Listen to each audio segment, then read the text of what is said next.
So a lot of people are saying that your broader sector that you're part of has been fairly crazy over the last couple of months and quarters, and I guess that's played out through earnings. Some have jumped significantly after they've reported, some have fallen.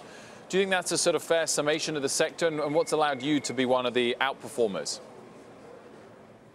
Yeah, so if you look at it, it depends really on what the expectation for the specific companies are. If the expectation were too negative, even a slightly less negative outlook or result caused some of the stocks to go up.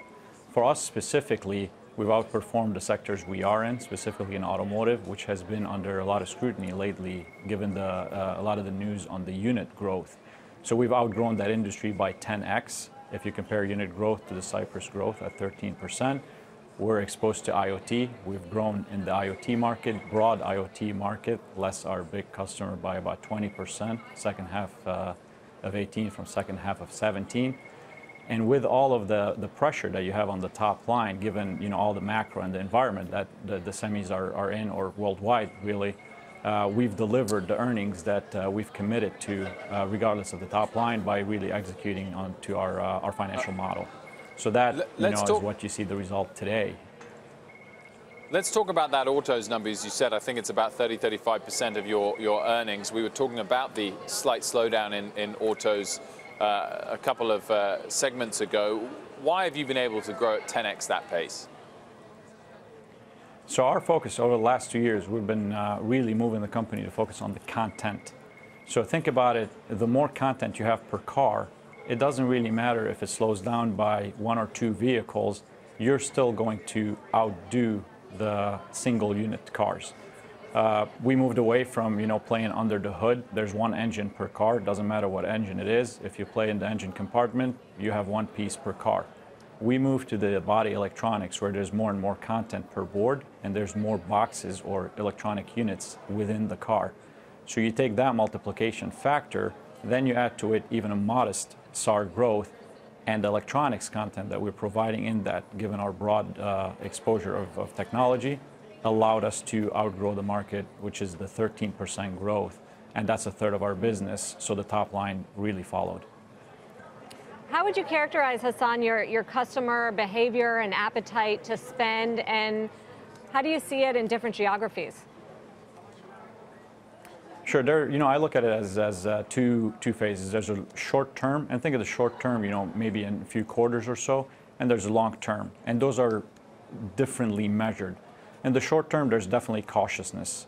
We see our backlog actually starting to come in. I think that's also reported by some of our peers. So the short-term confidence looks like it is starting to come back. I'm more cautious for the short term. I'd like to see, think about it, another quarter. We've only been through 2019 in a month. Another quarter would give me more confidence in the backlog, but the backlog is stabilizing in the second half. So that is what I characterize the short term. The long term has not changed. If I measure the long term by design-ins, which is the R&D spend that customers are doing for future generations, that's actually, the momentum has not slowed down, which tells me that even our customers are looking at this as a short-term, 1, 2, or 3 quarters. And that's the phase we need to really weather through while we maintain the focus on the future years with the design win momentum. When you described increasing the amount of your chip content, let's say within vehicles or within other kind of Internet of Things areas, is this sort of a perhaps one time or just a phase where basically the products are going to become that much more dense with computing, and then we're done and it's kind of commoditized? Or how is that playing out? Because I'm thinking about cars in particular, and obviously they are adding more electronics interior, but I wonder how long that secular trend might last.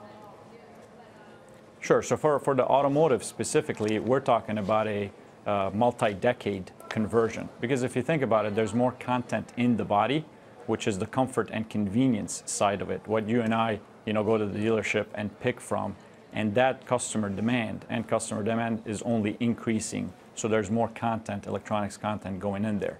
There's another trend, maybe not as clear today to the average consumer, which is the autonomous driving. We see it on TV, we see it tangentially. There are levels of autonomy, all the way to 5. Think about it, we're at only the level 2 of autonomy. We're going 3, 4, and 5. that's going to be an exponential increase in electronics content per car. We haven't even started to see that yet. We see development, but not really production. So the outlook for automotive content, we're still in the first, early innings. The same with IoT. As you get more and more of that technology, there are still more things that are still getting connected to the internet through compute and connect, Wi-Fi or Bluetooth, that didn't even have electronics in them before.